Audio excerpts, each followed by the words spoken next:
Esse é seu Dia Rural e aqui você encontra as melhores notícias sobre o agronegócio. Meu nome é Leandro Rocha e seja bem-vindo ao nosso canal no YouTube. Hoje vamos falar sobre a nova técnica que eleva em 10 vezes a produção de mudas de mandioca da Embrapa. E caso tenha alguma dúvida, deixe nos comentários, que ela pode virar tema para o nosso próximo vídeo.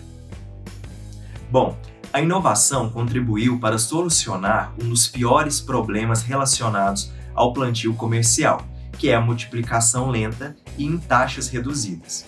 Uma nova técnica de multiplicação de mudas de mandioca a partir de gemas foliares, que é a formação inicial de um ramo da planta. A inovação foi desenvolvida pela Embrapa para ajudar os produtores no enfrentamento de um dos mais antigos e comuns problemas relacionados a esse cultivo: a escassez de manivas, que são pedaços de 20 centímetros do caule usado como mudas. A substituição do caule pela folha na produção de mudas pode aumentar em 10 vezes a produção em comparação aos sistemas tradicionais de cultivo. O melhorista da Embrapa Mandioca e Fruticultura, Éder Oliveira, responsável pelo desenvolvimento da nova técnica, explica: cada folha tem uma gema imatura, com potencial para gerar uma nova planta, e cada haste tem entre 30 e 40 gemas. Como podem acontecer 4 ciclos por ano, uma única haste pode produzir cerca de 160 mudas, comparando com os sistemas tradicionais em que a produção é na proporção de 1/5 ou 1/10, dependendo da região e do manejo.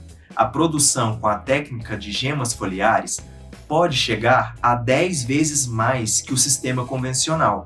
O experimento foi realizado em casa de vegetação, com equipamentos e materiais simples que agricultores com relativa sofisticação conseguem utilizar. A ideia era simplificar ao máximo para que a maioria dos produtores pudesse ter acesso à tecnologia. Do ponto de vista do controle de patogênios, começamos a associar alguns defensivos que já tinham efeito protetor observado em outro projeto. E o resultado foi bastante interessante. Conseguimos obter mais de 80% de germinação usando gemas foliares imaturas, declara Oliveira. Ele lembra que cuidados em relação à infraestrutura mínima e à umidade do espaço são muito importantes também, principalmente na primeira semana. A inovação apresenta ainda como benefícios a produção de mandioca com a possibilidade de vários ciclos anuais, baixo custo de produção, uso de insumos e infraestrutura simples e a multiplicação de novos clones de forma precoce. Com isso, contribui para solucionar um dos problemas relacionados ao plantio comercial, que é a multiplicação lenta e em taxas reduzidas.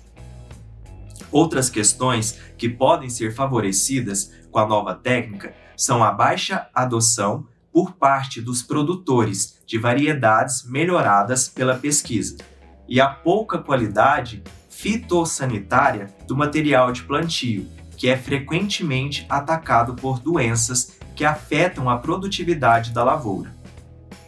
A técnica foi testada em grande escala pela primeira vez na multiplicação da BRS Novo Horizonte, variedade lançada pela Embrapa em 2018, alcançando números bastante expressivos nos ciclos de produção.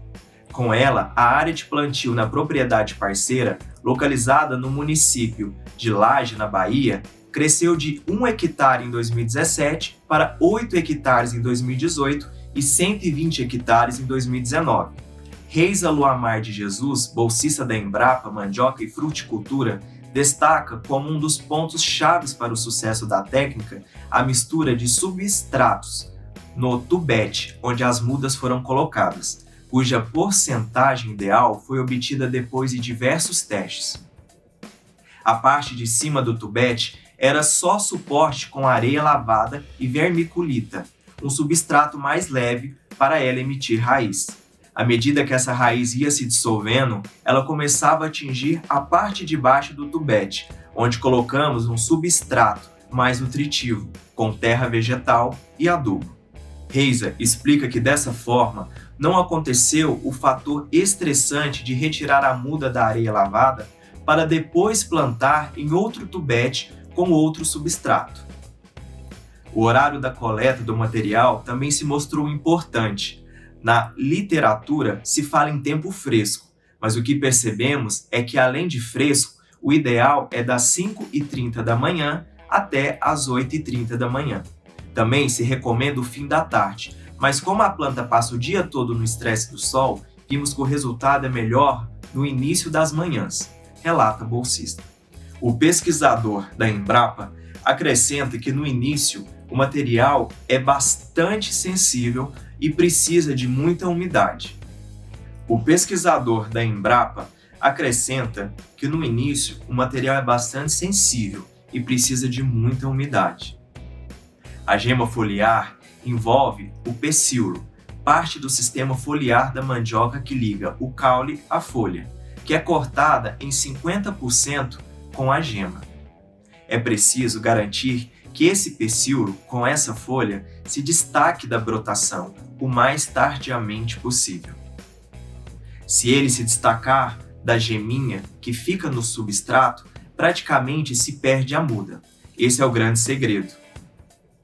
Sobre o setor produtivo, o engenheiro agrônomo e empresário Manuel Oliveira, hoje à frente da Prime Soluções Agrícolas, em parceria com a Podium Alimentos, diz que a técnica superou as expectativas e que hoje possui 90% da área com a BRS pote branca e, por isso, parte disso foi produzida via gemas foliares. É uma técnica muito simples de implementar e com taxa de multiplicação muito boa, que eles indicam fortemente. Ele ainda explica que as trocas de informações com a equipe da Embrapa levaram a ajustes durante o experimento, principalmente em relação à umidade. Em termos práticos, o sucesso depende da mão de obra do controle regular de umidade para diminuir a desidratação do material, ainda muito sensível, e que apesar de não fornecer características de alta produtividade de raízes, a técnica cumpriu plenamente a função de produzir material de plantio. Depois, aumentaram o espaçamento para produzir mais mudas, que era o objetivo principal. Falando um pouco sobre a recuperação das plantas, além da importância econômica na produção de mudas em escala comercial, vale evidenciar o uso da técnica dentro da própria atividade científica, realimentando todo o processo de pesquisa. Além dos experimentos realizados no campo experimental da instituição e na área do parceiro, a produção de mudas por gemas foliares foi usada na recuperação de acessos do banco ativo de germoplasma, com coleção de amostra de plantas que visa conservar e preservar a ampla variedade genética. Desses materiais para estudos atuais e futuros no campo do Centro de Pesquisa. O espaço é o maior banco ativo do país, é o segundo maior da América Latina, reunindo 1.271 acessos provenientes de vários ecossistemas, constituindo a base de programa de melhoramento genético da cultura para o Brasil e para outros países da América Latina e da África, que têm condições ambientais similares. Além dos acessos no campo, também está conservado em laboratório. Sobre os novos desafios que vêm à frente, o pesquisador acredita que a técnica pode ser aperfeiçoada e por isso se lançou a um novo desafio. Ele diz que ter chegado a 80% de germinação é um índice fantástico, mas quer alcançar 90% e fazer com que essas mudas cresçam ainda mais rapidamente do que hoje. A evolução passa por um kit de nutrientes e fito-hormônios que devem ser usados antes da muda ir ao campo, e que esta, em fase experimental, já com alguns resultados interessantes. O pesquisador finaliza dizendo que a meta da continuidade desse trabalho é fazer com que as plantas cresçam mais rápido e que com 30 a 35 dias possam ir para o campo e alcançar 90% de germinação. Obrigado por assistir até aqui. Não se esqueça de deixar um like no vídeo, se inscrever no canal, ativar o sininho para receber as próximas notificações e acessar diarural.com.br. E não se esqueça de deixar seu comentário. Até mais!